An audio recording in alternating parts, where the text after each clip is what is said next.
the presentation of this particular contact between Andy Warhol and myself came out of I'm meeting him when I was quite young. I was about 22 or 23, and he came up to me in an opening and actually asked me for my autograph. He had heard about what I was doing. This is the early days of conceptual art. And I was quite flabbergasted as a young artist. And we've stayed in contact, and eventually, a few years later, he asked me if I would trade a work of mine for a portrait, which we did. And the portrait is here in the exhibition.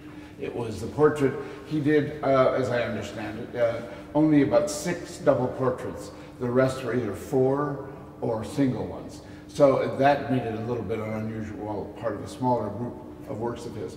But more interestingly, when I went to the factory, he had 2 paintings, these 2, and he asked me to choose. And one was done in the work here, which is the one I ultimately chose, which is a photographic, sort of flat photographic style of the 60s. And this was, I think, one of the last ones, if not the last one, he did in that way. The other was the first, or one of the very first, of his new painterly style as a background to the silk screen. And I, of course, wanted the more dry, non-expressionistic version. And Andy was not happy. He wanted me to take his new one, as any artist would. And I was saying, well, I really, never been that fond of expressionism, Andy. I really prefer the other one. So he kind of accepted that.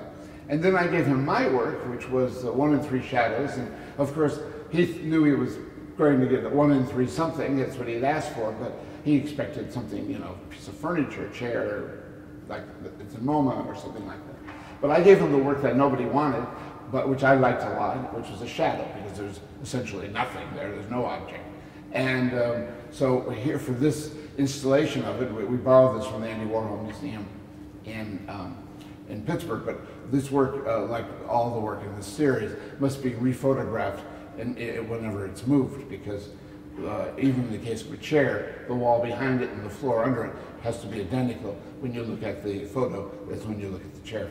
So they're always being remade, which is I wanted, because I didn't want the aura of the painting tradition to be part of the work. It was really about the idea, and these were a form of presentation, a construction to make the device of the idea.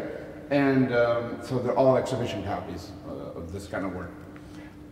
So we managed to get a good shadow on the wall, and we've remade it here at the Moderna Museet for this exhibition. And then, of course, Andy, as I was leaving, he was kind of fascinated by the shadow once he got over, the surprise of it not being a furniture or an object. And as I was leaving, he had his assistant dragging these, I saw, pieces of shadows that he had cut off of some other series of paintings he was doing. And he apparently began working on a series of shadow paintings.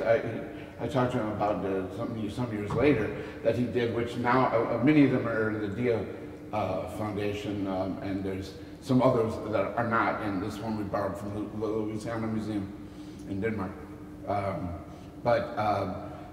So that's sort of the connection. And then the other work, the 4th work, is my work I did in '68 when the Moderna Museet catalog of the Warhol show here, I was given for my birthday in 1968.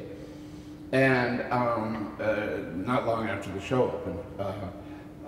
And so when I was doing a series of works using the quotations of artists, I picked this one of Andy, which at that time was not famous at all, but it got to be famous, and it got to be famous for longer than 15 minutes.